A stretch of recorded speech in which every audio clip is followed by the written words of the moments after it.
Welcome to Field Notes Transformation. I'm Tara Marino. This is where we explore the science and the soul of what I call the unbecoming, the place where old identities fall away and something truer emerges. I've walked through collapse, addiction, codependency, and trauma, and each time, instead of breaking, I cracked open, and what emerged was healing, more nervous system regulation, a deeper awareness, and a spiritual awakening that rewrote my entire life from the inside out. Today, I work with leaders, practitioners, and seekers who are ready to shed who they've been and step into who they truly are. This is the messy, sacred middle. No masks, no bypassing, just truth, lived in the body, spoken from the heart. If you feel lost, take a breath. You are not broken, you are transforming. Welcome to the liminal. Let's begin. All right, so today we have Tommy Kraus, and Tommy Kraus is, I would call you a friend. I think we've known each other for, I don't know, like 8, 9 years. 8 or 9 years, yeah. Yeah, since that first show I did with you up in Flint, I believe. Yeah.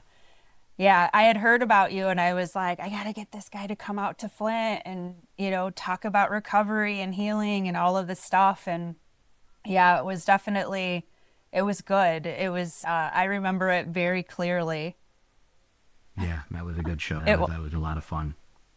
Yeah, it was. So you're a life coach, and I've been watching your journey for, since we've met on social media, and I've seen kind of your, this podcast really is the ruptures and how we repair from those ruptures, like those things that happen in our life that could level us, that could completely take us out. But instead we learn and we grow and we become better individuals from those ruptures. Recently, I've been watching your journey with lifting weights, and I think we started lifting weights around the same time. It's been over 2 years now for me. Yeah, it's about 2 years next month for me as well. Okay. Yeah. So there's so many things to talk about. And I know that when we had originally discussed what we were going to talk about, relationships really came to the forefront. And yeah, my least favorite thing to talk about. That's why I threw it out there. You put myself on the spot and hold myself accountable. That's what it's about, is accountability, right? Yeah. And absolutely. So tell me about and this is a broad question, but your experience with relationship, and we can talk about, start with romantic relationship, like how you were able to become more self-aware of the patterns that you were in and what kind of drove your behaviors around romantic relationship.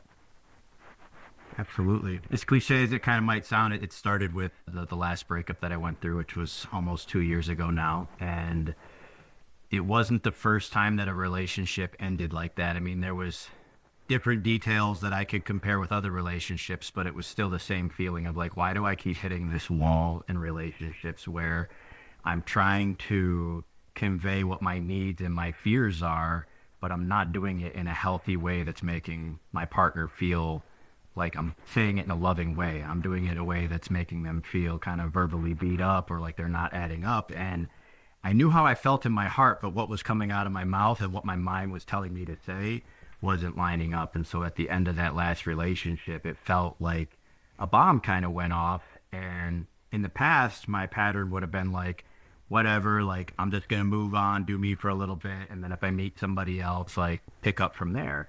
This last time, I was in so much emotional pain from it because of so many different things that were different in this relationship that brought up stuff from my childhood. She was the first woman that I dated that had children. So there was that component. So all of these different things came to the surface. And so when I was at kind of ground zero of the end of that relationship, my prayer at that time was, God, show me what I'm not seeing. Go into the dark parts of me and start bringing it to the surface, because clearly there's some unhealed things here. And I don't want to keep recreating this dynamic again and again, not just for my own pain, but I didn't like seeing the person suffering either. Like I could see what I had created, and it wasn't my intention for that relationship or any of them to end that way. So that's what really kind of opened the doorway up for me to start learning about like what I was taught was the narcissistic codependent dance, and I had known about kind of both of those worlds from working in mental health, but it was like I was blind to it in my own life. Like it was a lot easier for me to project and say, oh, it's them and it's what they're doing. And if they would just do these things, that everything would be fine. And when I started, the biggest change, I think what started it for me was, like I said, I started going to the gym, but instead of just listening to like metal or rap or stuff that would get me hyped up, I started looking for things that dealt specifically with men's mental health, whether it was through a Christian background or a strictly mental health life coach background. And every single one of them kept pointing to this, attachment wounds, what you learned as a child that formulated the blueprint for your needs being met and how you felt when they weren't, and then how that stuff shows up later in life. So as I started, it was like somebody gave me a language of something I'd always been trying to speak but didn't have the words for. I was finally able to say, like, that's what that elephant in the room is. When I'm feeling unheard and I act out this way, or I lash out verbally, or I suppress and stuff, and then I have these implosions, that is me basically recreating what was demonstrated for me as a child on what love is, how safe love is, when it's okay to express feelings, when it's okay to be vulnerable. And that wasn't me like pointing fingers at my parents either. It was more so looking at like, I'm 40 years old.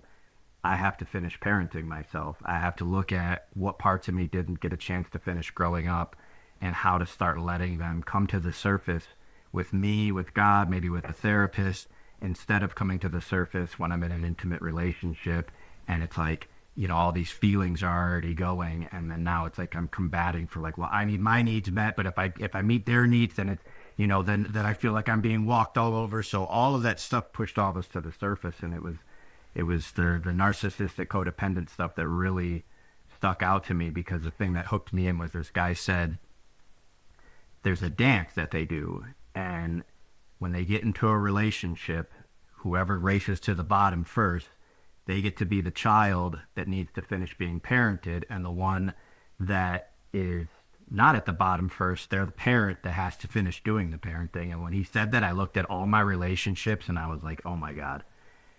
I'd either been attracted to somebody that viewed me as a dad in the relationship, and then ultimately that would come out with, I feel like you're being my dad and I'm not attracted anymore. Or I was the one that was acting like the baby and needing a woman to finish the areas in my life that I felt like my mom didn't need. And I know this sounds kind of corny, but it was so real to me in that moment, because I was like, this is me making somebody else responsible for things that I need to start being responsible for. So that's kind of what opened that doorway up for me. And it's been a journey since then. I've been intentionally single for almost 2 years now, specifically because I want to make sure that the next time that opportunity comes up, I'm in a place where I can recognize the difference between like, okay, am I responsible for meeting these needs that they have?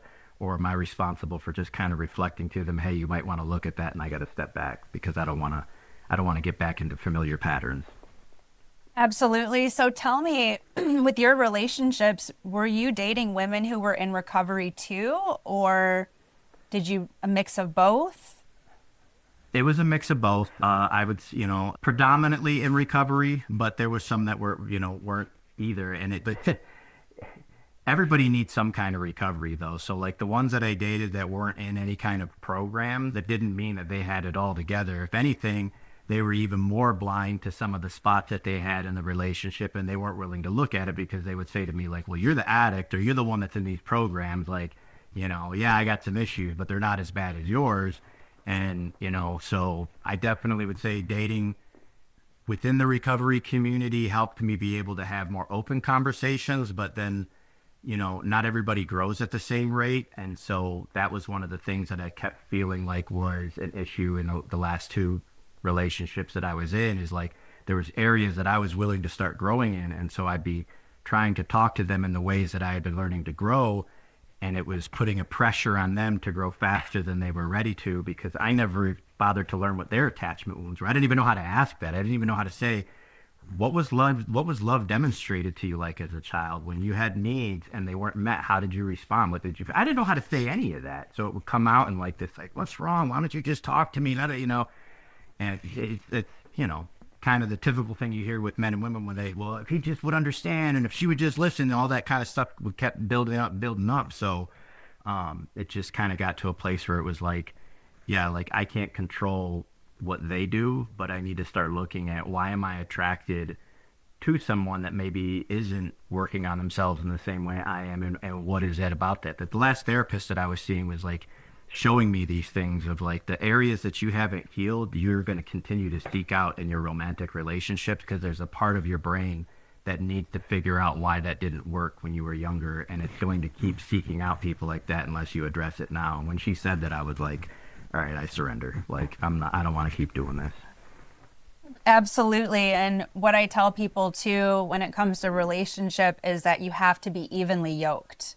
And that is in the Yeah. Bible. And, I know And that's that, biblical. we, Yeah. Yeah. yes. And if somebody is not working on themselves at all, it's not going to work. Like you will still stay No. stuck. Yes. But if somebody has a willingness, then that is where there's something that's workable. And that's though Yeah. too when we talk about narcissism though, and like Yeah. a lot of men are the ones that are getting kind of the bad rap for the narcissism. However, I'm seeing women too. I mean, women are maybe not, they support the narcissist. How about that? So it's just Yeah. like Yeah. this very complex dance of, narcissism and codependency that really has riddled the community, the community, that society that we're in. So Yeah. tell me more about that dynamic with codependency and narcissism, specifically how it played out in your relationships. Did you have a narcissistic woman? Did you play out the narcissist? So And when I first started learning about this stuff, I really wanted to like, I was trying to find the label so I could be like, okay, this was their fault, this was mine, now I can move on. And it was really tempting for me to want to label the woman the narcissist because that has more of the, like, it feels kind of icky when you say it, you know what I mean? It's not like a flattering thing to call somebody, but when I started actually looking at what drives this, narcissism and codependency both have the same root of shame. It's just expressed differently. So for the narcissist, they have a deep insecurity, shame that they don't want to be seen. And so, yeah, men can very easily pick that up because they're known for shutting down their emotions, coming off kind of cold and indifferent. So that would easily demonstrate to somebody as potentially narcissistic. Whereas, if I was dating a woman that might have been more leaning towards the codependent side, they were trying to meet my needs, but not getting their own met and feeling like, well, as long as I'm meeting his needs, then I'm going to be okay. So in the beginning, I wanted to just kind of label, but what I really needed to start looking at was the label was just deflecting for me that the people that I dated, they both had codependent parts of themselves and narcissistic parts of themselves. And so it really didn't do me a whole lot of good to like point the finger. What I really needed to do was look at where is shame showing up and why do I choose to express it through either shutting down, withholding emotion, or attacking verbally, or, any other kind of self-destructive behavior. That's what I really needed to kind of look at. And so I can definitely say there's been relationships where when I look back, if I'm being honest, I was definitely behaving narcissistically in some of them. And when I look back at what that was, I feel like the reason why I behaved that way was because it was like, I didn't want to let my guard down enough to be truly seen and truly vulnerable. So I was trying to dictate what way the relationship went. And that would make it so as long as my needs were being met, I felt like the relationship was secure. But then I can also look at other relationships that I was in where I was putting all of their needs before my own and was just like, so long as they're happy, I'm good. So, and then when I really kind of started peeling the layers back at all of it, it came down to abandonment wounds, feelings of unworthiness, shame, a misguided roadmap to love when I was younger. If you have a parent that is very aloof and withdrawn and not really open to how they're feeling, they can project onto kids. And so I started picking up hypervigilance as a kid, like constantly scanning and monitoring other people's slight changes in the way they talk, the way they move, because for part of my childhood, there was a violence component to it. So I had to be aware of that. But then that didn't just go away as I got older. There was that hypervigilance always stayed on. So I think that made it so instead of me just being able to sit and be at peace and be in a relationship with someone where it's like, hey, neither one of us are perfect, but we can both still have our needs met by being open and honest. Instead, it was like, I'm not going to be in a position where I'm ever hurt or feeling abandoned again or easily discardable. So it was like this autocorrect of like trying to control to make sure I didn't lose essentially my fix. Even if it was love, I was still kind of treating it like it was a fix. Yeah, you say, there's two things I want to touch on, the hypervigilance, and that is also too something that I've been very aware of, and people who are empaths and right, and like kind of this like attuned to everyone's feelings in the room and to manage and try to control the way other people are feeling so that you stay safe. Nailed it. Yeah, so what kind of work have you done to really start to heal that? It's a nervous system thing. It's your nervous system attuning to other people's. How do you deal with it?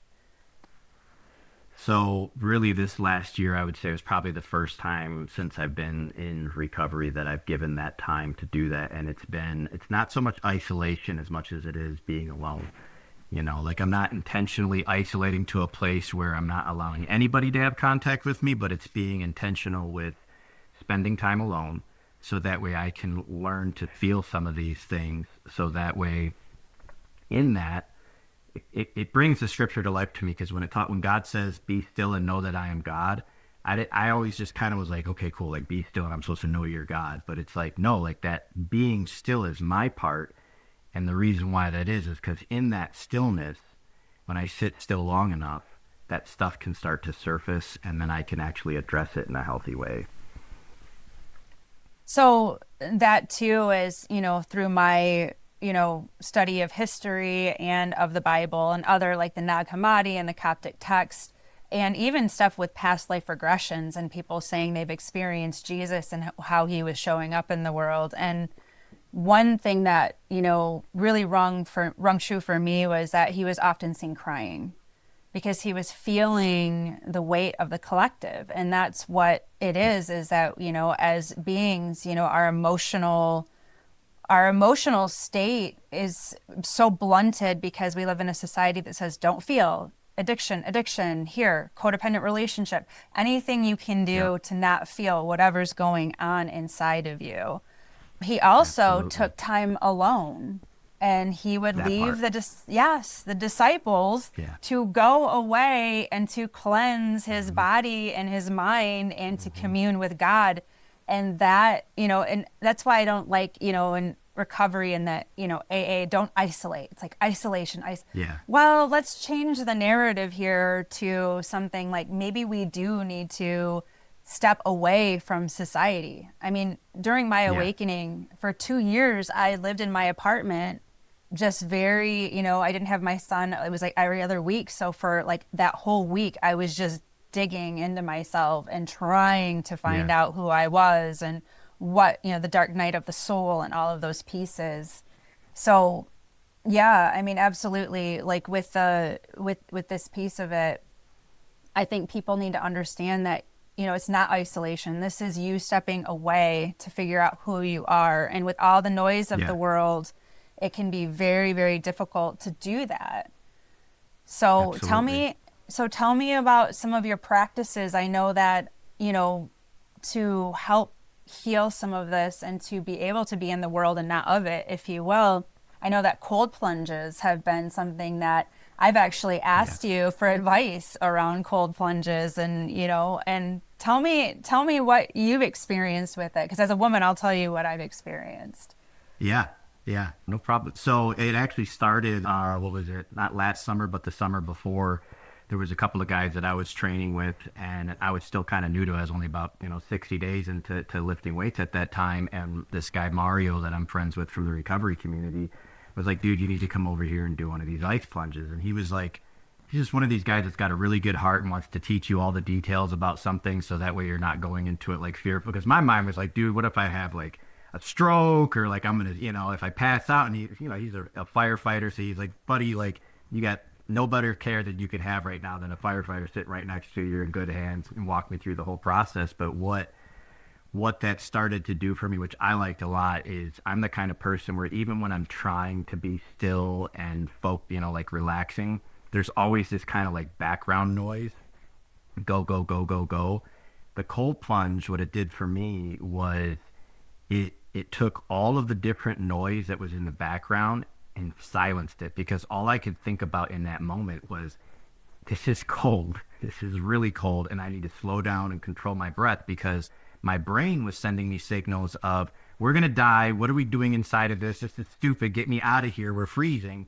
And I kept having to self-soothe my own brain to be like, no, we're good. We're safe. There's a firefighter here right now. He does this, and he's healthy, and he's saying it's good for us. So we're going to be all right. And after pushing through and kind of hitting that 3 to 4 minute mark where you start getting some of the amino acids releasing and the dopamine and everything in the central nervous system starts to reset, it wasn't so much what was happening in the tub. It was when I got out, it was like my brain suddenly went like this. It was, well, earlier today, I thought this was really stressful, and I thought this stuff sucked, and I didn't want to deal with any of it. But now that you've put me in a freezing, cold, uncomfortable position, I'm putting this way up here at the top. That really sucked. And all of these other stressful things are now way down here. And once I made that connection, I was like, okay, so if I intentionally stress myself out with something that's extremely uncomfortable, then I can kind of reset my brain to where when other triggers come along, it's not as intense. And so once I made that connection, I started going over there a couple of times a week.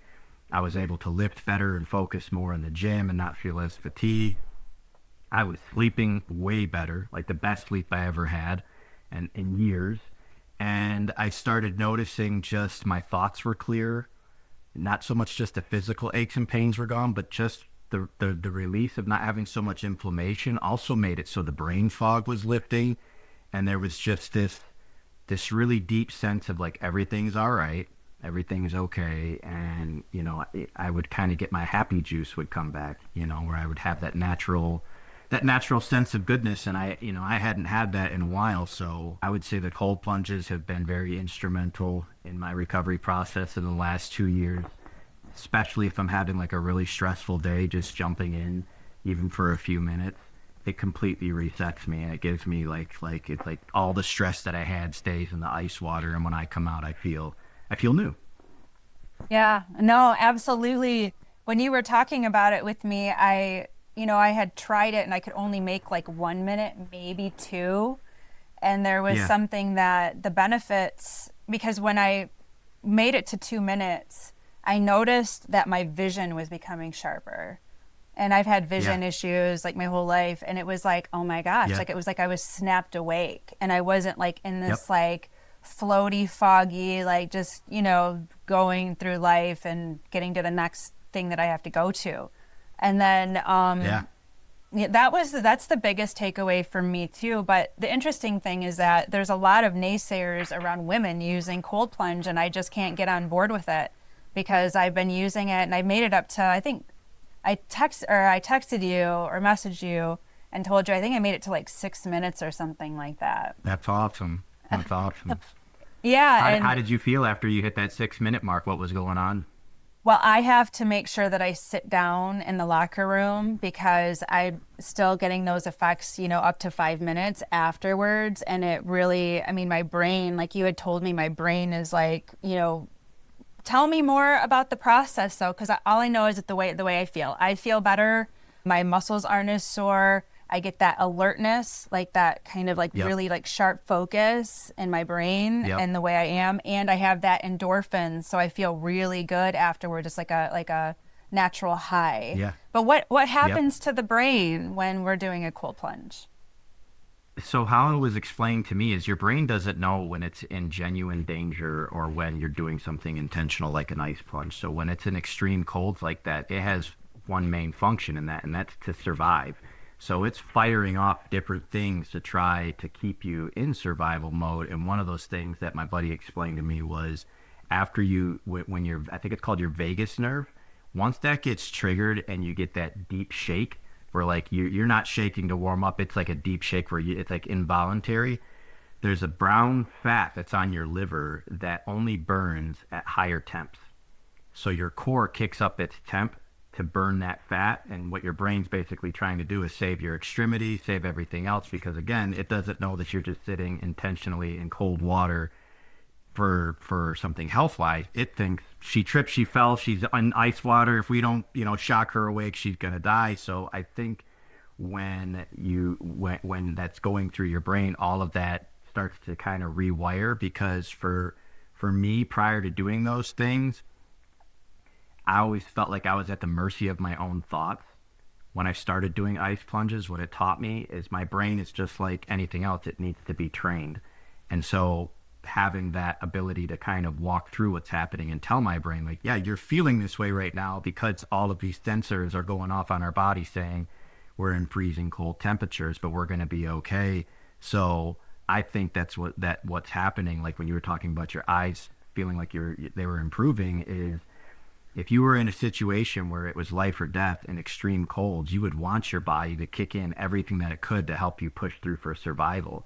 And our bodies just are hardwired for survival in general. And I think with the society and culture that we live in right now, we don't always experience that genuine survival mode. There's anxiety-inducing things that can kick in fight or flight, but it's not that often that we're actually having, like, back in the day, like running from a saber-toothed tiger or something that could possibly kill you. So we don't really always know what to do with that system when it kicks on. And so for me, the ice plungers helped me kind of engage into like a primal part of me that's like, yeah, like this is what this system is for. And then I was able to start making those connections of like, oh, wow. So I can see how this particular system in my brain I've also been using in these other areas that wasn't very good. I was using that same kind of fight or flight mentality in my job or in relationships and that. And it's like, this primal part of me doesn't need to be showing up in these areas that require softness or open-mindedness or, kind of like a teamwork kind of thing. So once I could see my brain had these different programs, for lack of a better word, then it was like, okay, so then if I can turn this one off, what does that open the door for turning on? And that's when I started seeing like, that self-soothing, getting myself to a place of calm and peace also opens up the ability to actually hear God, opens up for creativity, opens up for spontaneity, opens up for presence. And those were all the things that I was missing prior to doing cold plunges. So circling it back to relationship, that is kind of one of your tools to be able to show up in relationship more balanced and more grounded and more aware of the energy that we bring to relationship. Absolutely. Yeah. What are the other things that you're doing to be able to kind of heal, to be able to be, a better person, essentially? Well, health-wise, 2020 is what kind of started this part for me, was when all the COVID lockdowns happened, and people were going to the grocery store grabbing whatever they could. My first time going, and I seen like all the Doritos and Mountain Dew was gone, but like I went over to the health section and it was packed to the gills. And so my mentality was like, all right, well, there was a period in time in my life where I was willing to do any drug to change the way that I felt. I didn't even have any research about it. I would just do it. So I'm going to grab a bunch of these health things and I'm going to go home and I'm going to start studying, because I didn't have anything else to do. Everything was locked down. So I'm like, I want to learn what makes the brain function better, what makes the lungs function better, the liver, the kidneys, all the eyes. And so from 2020 right up until now, I've kind of, for lack of a better term, used myself as a guinea pig with, I don't know how to pronounce it, if it's Ayurvedic medicine or, plant medicines. So like stuff like shilajit, ashwagandha, maca root, all of these different things I started learning about. And as I started changing my diet, incorporating some of these plant medicines, having the exercise and the cold plunge, there was this cumulative effect of where it's like, oh, maybe part of the reason why I'm having anxiety or ADHD symptoms or these brain fog is because the diet that I'm eating is mostly processed foods. So no matter how much exercise I do, I'm never going to out-exercise a poor diet. And then even if I'm trying to eat, healthy, because of how much stimulation we're introduced to all day long artificially, even from like the lights on this computer, I'm fatiguing parts of my brain that normally wouldn't have to use that much. So I had to learn what to supplement into my body to help it just combat natural stressors. So that was a big thing, was learning, how to take better care of my body through without needing to go to like a doctor and be put on different medications or surgeries and stuff like that. And then to kind of circle back earlier when you had mentioned the isolation thing, something that I remember when I first started taking time to be alone was I'm insulated, not isolated. Isolation is like I'm cutting everybody off and I'm shutting everything down because I don't want to deal with anything. I'm burned out and I'm just going to hide in my room and shut out the world. Insulated is intentionality. I am going to intentionally set some time aside today to insulate myself from outside interference and to be alone with God. And when I have that alone time, usually it begins with emotions first and then the words come later. So what I've found for myself is my prayers usually begin with when I'm alone and I'm being intentional in that. Not me pulling the Bible out and trying to force myself to read or even listening to a worship song. It's sitting with my feelings, allowing them to come to the surface. And instead of denying them or saying, we don't need to feel that, just allowing it to happen and then offering that to God as a prayer. Hey, I didn't realize how fatigued I was until I sat still, and now these emotions are coming up. And then as they're coming up, allowing God to talk to me about where it might be coming from. Hey, the other day this triggered you, but you suppressed it and stuffed it. You want to talk about it now? It's learning that for me, God moved away from being this judging deity that I had to live up to that I never felt like I could measure up to really defining what father meant. And before I could even do that, I had to talk to God about my own father wounds and be straight up hey, I've had these issues with the dads and stepdads in my life and this kind of stuff. So before I can just bare my heart and soul to you, I need to be upfront with these things. And it was through that insulation period, which I still intentionally do now. There's times where I'll sit down and just shut everything off and, I get alone. And when I allow those emotions to come up and I process them with God, then I find myself being less triggered when I'm at work, when I'm with friends. I haven't been in a relationship yet, but I would imagine if the next time I get into a relationship, so long as I continue doing this stuff, I'll be less likely to show up with all this mess and then be like, here, you fix it, So, so you mentioned the father wound. So, and I watched your journey online, and you lost your father a few years ago. So, and that being obviously a massive rupture to, the mind, body, and spirit. Tell me about kind of that part of your life and some of the takeaways that you learned from that process. That was intense. I was grateful that at that point in my life, I had been working enough on my own recovery that I had some tools.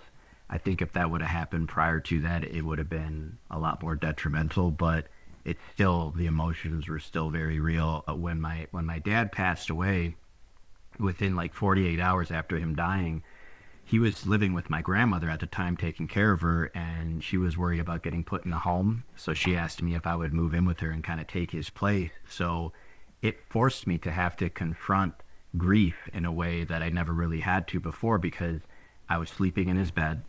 I could still smell him. It was his life ended and my life kind of picked up where his left off. And there were these big shoes to fill. And so the grieving process in the beginning for me was realizing how much time I had harbored these hard feelings towards him because I wanted to have these deeper conversations that he just didn't know how to have. And in the back of my mind, there was a part of me that always kept saying, well, someday he'll be there, whether it's through time or something happens, and we'll finally be able to have these really deep heart-to-heart talks and push all this stuff behind us. And so when he died, it was just and that's the end. And so here I was carrying this stuff still where there was this part of me that was angry. There was this part of me that was still hurt. There was the part of me from childhood that felt like you should have been around more. And I didn't have anybody to address it with other than somebody professional. I couldn't go to my dad because he was gone. So what started to happen for me was I'll be honest with you, at first I shut myself out of the recovery community entirely because I didn't want anybody asking me, hey, how are you doing? How are things going with your dad? I didn't want to answer any of that. So I dove into taking care of my grandma. I dove into a new relationship to, kind of recreate the home that I felt like I was missing. Her children's dad had just passed away a few months before my dad did, so there was kind of this trauma bond thing. I don't even think either of us were fully aware of happening. And it really wasn't until the end of that relationship that I really realized how much I was avoiding still going into the deeper work of losing my dad, and in that process of the 2 years after he had died, spending time with my grandma, there was a lot of things that she taught me about how it was for her as a little girl growing up during the Great Depression and World War II, what that taught her as a child, and then losing my grandpa at a young age. My dad was 7 when his dad died. My grandpa died in the Vietnam War. So I got to learn about my dad from his mother's perspective. And not just the things that she thought of him, but also the things that she instilled in him without realizing it. So I got to see why he was so adamant about things like finishing the food on your plate. Well, when you come from a time where you don't know how much food you're going to get, you're going to push on your kids, you eat whatever is in front of you, My dad loved to dress very, not flashy, but he had the watch, matched the shoes, matched the polo, matched the shirt, matched the car. He was very meticulous in all of that. And my grandma was telling me things like, when your grandpa died, I couldn't afford Christmas presents. I couldn't afford clothes. So I started learning all of these behind the scene things about what made my dad tick the way that he did. Learning that's where a lot of the healing started, because I was able to pray and release it and say Dad, I understand now. I understand why that was something that was such a big deal to you, or why that was triggering to you, or why you would get angry about that. I wish I would have known this before you died, but at least I know now and I can do something with it. And hopefully, if I'm going to be a father one day, I can take all of that and, not let it go to waste and apply it in that dynamic. But yeah, that was huge. My dad was a bodybuilder. He was the first one to introduce me to the gym life. He really, really stressed that to me as a kid. He's like, if you got my temper and you're half me, I'm telling you, you need to be in the gym and figuring out a way to run that piss and vinegar out of you, because if you're anything like me, you're going to get in trouble a lot if you don't. And I'd be like, yeah, I want to chase girls. I'm not interested in the gym. And right when he died, I started going again, and then it fizzled out maybe 60 days later. But at the end of this last relationship is when I really dove in, because it was probably sitting for about 10 days just sulking. And on day 10, I remember waking up in his bed, looking around in his room and just feeling him sitting there with me going you're Kraus. I taught you what to do. You go to the gym. You don't just, if you got energy to sit here and feel bad for yourself, you got energy to go to the gym and lift. And I was like, all right, I'm going to do what I remember him teaching me to do. And something clicked in that time frame where now when I go to the gym, I feel his spirit there with me all the time. I love what you're saying about your father. And essentially what I'm hearing from you is that you were seeing the humanness in him that you couldn't see before. And I think Absolutely. there's a big issue right now too. And I know you're not a parent, I'm a parent, but there's this culture of cutoff where people are cutting their parents off. And it's this wild phenomena where people these children have this inability to see their parents as being human, and that we were shaped, like your father, these certain traumas that do get handed down, and they shape how people are formed. They shape whether they turn more towards the light or more towards the shadow. And I really want people to listen to you as you say this, because our parents aren't going to be here forever. And you had that moment where you're like, oh, I'll talk to him later. And, the time is now. And this is where that conversation of learning to sit with your nervous system, because a lot of why we shut people out is because we don't have the capability to sit with other people and their nervous systems and what it does to our nervous system. And, or spiritually too, because the nervous system is so intricate and so fine that is how we perceive the spiritual world. Is the more sensitive we are, the more we can commune with God, the more we can commune with, angels and all of the other things that the spiritual world can give to us. So one thing I wanted to ask you too is about your relationship, and we've mentioned the recovery community, but both you and I being in recovery, but we understand that our healing path just far expanded outside of the rooms or outside of those, those whatever 12 steps meeting or these, tell me about your relationship with the recovery community now. Like, how have you kind of reconciled that relationship? I would say for a large part of it, there was like a love-hate kind of thing, because when I first got into it, I was strictly 12-step. And, I dove in head first. I loved it. But at the same time that I was going through that, my music career kind of took off at that same time, because I had made some music that was geared towards people that were struggling with addiction. I had no idea that it was going to be successful the way that it was. It's what led me to meet you.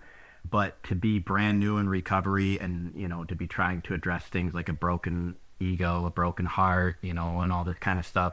So on one side of the street, I'm trying to stay humble and focused on like, I'm anonymous and, I'm here and I'm just like anybody else. But then on the other side of the street, I have this persona that's, exploding online, and I'm getting all of this validation from women, from other people and this kind of stuff. So it made it so I feel personally like I kind of stunted some of my recovery, because so much of it was lived out in the open my first 5-6 years that I never really saved any of it for me. Everything that I was doing was like a performance almost, it was like I never was off of the stage, even if I wasn't performing music. When I was in treatment, when I was in different settings, I always felt like I had something that I needed to offer into that community, but never that I needed to take from it. And when I finally started kind of letting go of the music component and then just looking at like, who just Tommy Kraus is, there was like a brutal wake-up call, because I thought I had all of these friends and all of this support. And when the music stuff wasn't a part of my life, so many people were just like, oh, like you're just another recovering person. Like, I'm not interested because I can't make money off of you, or I can't, this, that, or the other. So there was some hurt. I stepped back from it. It kind of built into some resentments too. And then but it also opened me up to, I guess what you would refer to as like the multiple pathways approach that you hear a lot now in the recovery community. One of the things that I decided to do when I had 7 years of pure abstinence, where everything was just 100% abstinence based, and I've shared this with you before in private, but I can share it here now because I think people need to hear some of this stuff, that there was a period in time when I had 7 years clean, that some of the repressed trauma that I was dealing with that was affecting my life was taking me to a place of feeling very suicidal, very like I didn't want to be here anymore. And that's when I started looking outside of the rooms. That's when I learned about like microdosing psychedelics and float therapy and that kind of stuff. And that was very instrumental in allowing me to get in touch with what they call your inner child. I think a lot of times when, especially people coming from a 12-step background, they hear things like psychedelics and they think, oh, you just got a free pass to go use and trip. And that wasn't it at all. When you're microdosing, it's at such a low level. There is no hallucination. There is no, I'm tripping balls or anything like that. It was more so there was a part of my mind and my heart and my soul that was frozen, stunted, for lack of a better term, that when I was in those controlled settings and when I was going into float therapy and I was praying before I would do it, and putting it in God's hands, it allowed me to open up these parts of myself that were so frozen I forgot they were even there, and when that started to melt, then I could start taking that thawed out heart into therapy and into coaching and into the rooms or whatever it was. And some people were really receptive to it. A lot were like, oh, well, you need to go get a white chip because you're using, and your clean time doesn't count. And so I dealt with a lot of the prejudice of that. And like eventually I just kind of had to get to a place where it's like, I can't expect a 12-step abstinence-based program to change to meet what's going on in my world. I just need to change what resources I'm using and where I'm showing up at. And for me, I got to a place where I don't mind going to 12-step meetings anymore. You know, there's a lot of people that I love there that I like hearing from and seeing, but I don't come into agreement with saying things like I'm an addict or I'm an alcoholic. I don't put that legal binding term over me anymore. When I took this stuff to God and started reading in scriptures, you know, it doesn't talk about staying identified with the old man. It talks about your new creation. And that was a lot harder for me to believe than it was to believe I was an addict. And when God started showing me the patterns of like constantly saying to myself, I'm an addict and I have a disease, is coming into agreement. And then those things are manifesting in other ways in your life. And, you know, I felt while I was in prayer one day, him just say to me, you know, what do you go to for comfort besides me? And when I felt that, it just kind of opened up all of these things in my life to be like, all right, I'm going to let go of all of these things that I used to count on for comfort, and I'm going to take it all to God. And when I started doing that, that's when I really feel like a lot of these things that we've been talking about here in this session really started getting addressed, because I wasn't doing it from a place of, well, this is what everybody in this recovery community does, so now I can be accepted in this tribe if I do it the way they do it. It was just me and God, and I didn't need approval. The people-pleasing thing was gone. The codependent, all that stuff shows up just as much in friendships and family relationships as it does in romantic ones. And when I started insulating myself from that and spending more time taking that to God, I started seeing the thing that I would have called the disease or the addiction or any of these labels was really, there's a part of my soul that's always reaching out for God, always reaching out for God. But if I don't give it that time with God, then that part of my soul is going to reach for something that can give it the feeling that only God can give me, whether it's drugs, sex, gambling, chasing, any of those things. At its root, that desire to use something was, I want to feel God. I don't know how to get there. You know, so I was taking what was ever in front of me and thinking, well, if I put this inside of me, it'll change the way I feel. And it wasn't until I realized, like, he's with me already. It was never about a performance. It was never about, you know, doing good enough. And then he shows up and says, okay, you're good enough for me to love now. It was, I've been with you all along. I've been with you in every one of these situations that you felt alone. Earlier you had mentioned, and it was so perfectly eloquently put when you said that he's crying. When I started looking at that, my choices don't anger God as much as they can break his heart. And when I started looking at it that way, then it started to shift of like, well, like if something that I'm doing is breaking the heart of somebody who loves me, I don't want to do that. So I'd rather talk about it. And that's where this deeper healing started coming forward, because I was able to start being genuinely honest with God instead of my prayers being like ritualistic or performative. I love this. And I love this conversation because I can feel the presence of God come through our conversation. And as I'm hearing you speak too, it's you were able to implement the steps on your own without having to share it with another human being. You were able to take your character defects too and say, here, I surrender, I'm done. And that's what really with 12 steps, it drives me crazy, because the level of judgment and what they've taken something so good and so pure, and I believe is God-given, and they've twisted it into almost a dogma. Meeting makers make it, and I've talked about this before, and it can be very crushing to the soul of somebody who is, you know, can't get it. And there are many, many, many people that cannot get it, you know, from 12 steps, and that's because they're carrying this nervous system that is incredibly traumatized. So until you start to do that deeper healing, then you can start to be open up to more of like, well, how do I break this down? How do I do the steps? How do I, like, you know, implement this into my life? You also said something about psychedelics, and I too am a proponent for psychedelics. I believe that, you know, for me, it wasn't just microdosing, it was ayahuasca, and I sat in 5 ayahuasca ceremonies. And because of the dogma of the 12 steps, before I sat in my first ceremony, I was terrified to take the medicine because I was going to lose my 7 or 8 years of recovery that I had worked so hard to build up. And it was fascinating because my experience, and I solely went in to heal. I solely went in to look at myself squarely and to uncover the things that I couldn't see normally. And it turned out to be one of the most influential walks that I had with the medicine, because I was able to see God and what the love of it. And it was Yeah. outside of me though. And when the shaman was singing the Ikaro, it's called, it's a medicine song, it was evoking that energy.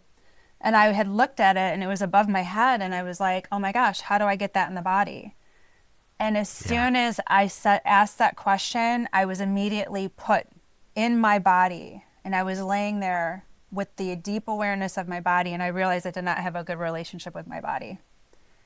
And Yeah. that was when I started to see that emotions were in my body, and I was harboring guilt from Yep. a relationship that I had Yep. ended. And when I Yep. came to that awareness, I purged, as you purge in an ayahuasca ceremony, and very detailed. It was like a flower that came out Yeah. of my mouth and into the bucket. And it was like, it was Yeah. almost like this perception of what it's beautiful. You're purging this from your body. This is a gift. Yeah. So let it go. And that is what Mhm. set me forth to be able to open up to the other modalities out there, and to really, like, understand too that psychedelics are, and I'm very happy that, Kennedy is putting out this message of psychedelics, and to use things like ibogaine, which, Yeah. I've never sat with ibogaine, but I have sat with ayahuasca and combo, the frog medicine, which is it's a peptide, it's very physical, and then Hmm. microdosing with psilocybin. So I have microdosed. But I will say though, too, is that anyone who's listening about these is that they are medicinal, and they are not meant to get high or meant to escape. And just like you said earlier, it's to, would you say the incubation period? It's not isolation. What did you call it? Insulation. Insulation. Insulation. So you're insulating, and Insulation, not isolate. yes, Yeah. Yeah. Yeah. yes. Exactly. So it's the same concept, is that you're not going in to isolate yourself and try to escape. You're trying to get to know yourself more and understand what makes you tick and why you're here, and all of Yeah. the existential, problems or ideas that we hold on to. So yeah, I Yeah. really love that. Yeah, I love your bravery, because it does. If you are, and that's how I started recovery, was a 12 steps too. And it had generated such a fear in me that I was so afraid to step out and try something different, because I was going to relapse if I did. Same. I was going Same. to go Kind of back to where, beaten to your head. Yeah. Yeah.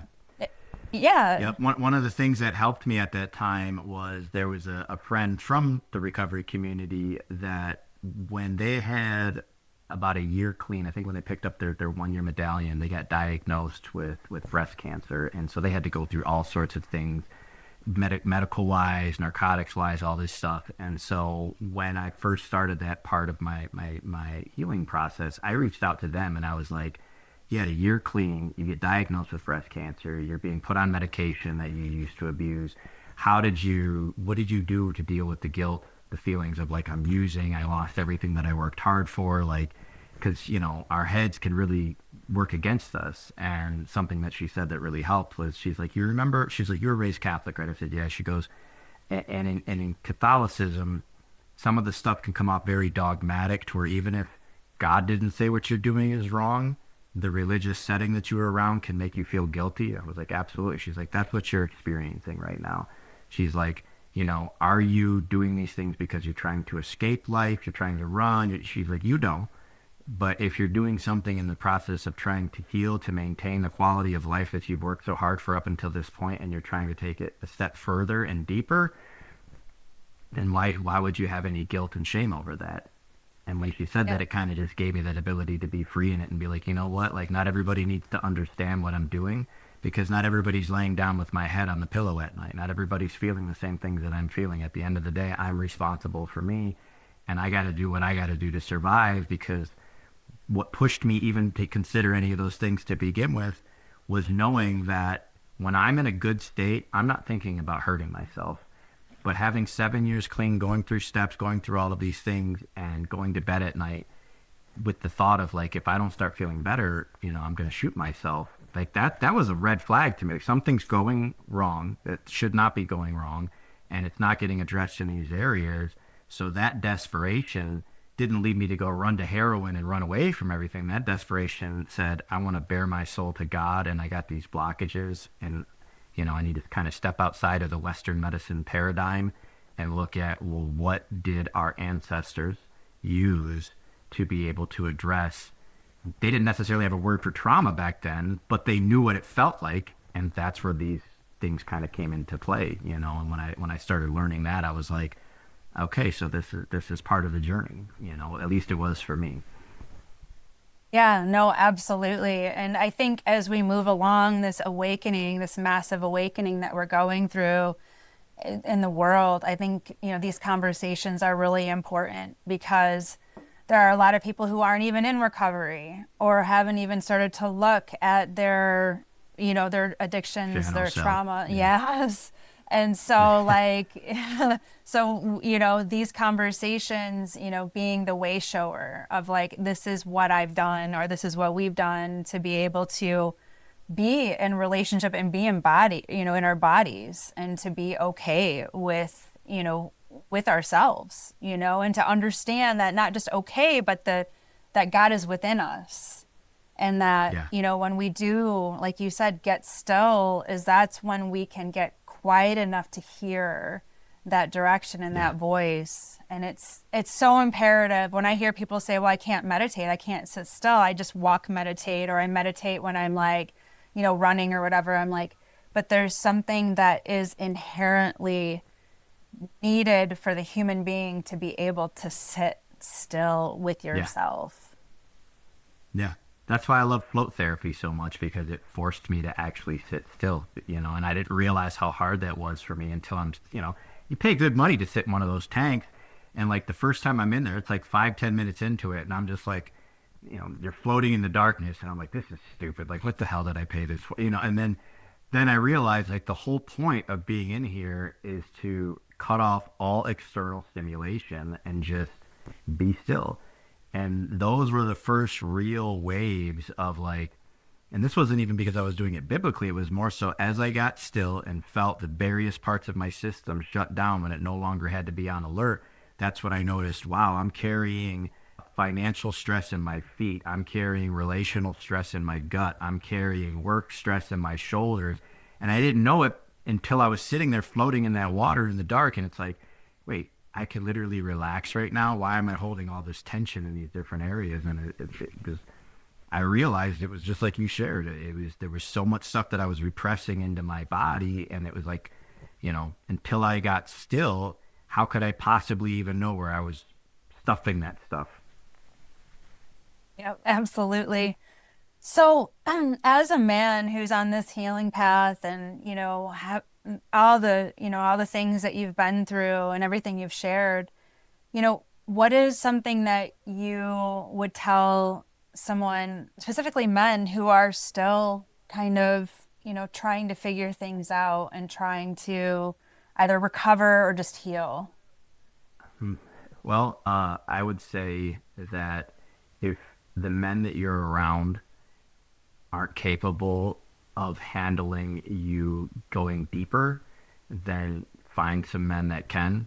Not everybody that's in your life at that season is going to be equipped to handle the next season you're going into. So if you're truly wanting to address that kind of stuff, sometimes it's learning, hey, you know what, these people were good for me at this season in my life, but they're not in this area that I'm going. I had to go online. I had to go online and find different men that were working on stuff that I didn't have a personal relationship with, but their content was enough for me to start, applying it into my own life. And then, as I started doing that, it was like God was like, all right, I'm going to bring you these other men that are more equipped to handle this newer version of you. And, that's kind of what's happened. I mean, I still have core friends from the beginning of it, but I would say for men specifically, don't be afraid of your deeper emotions.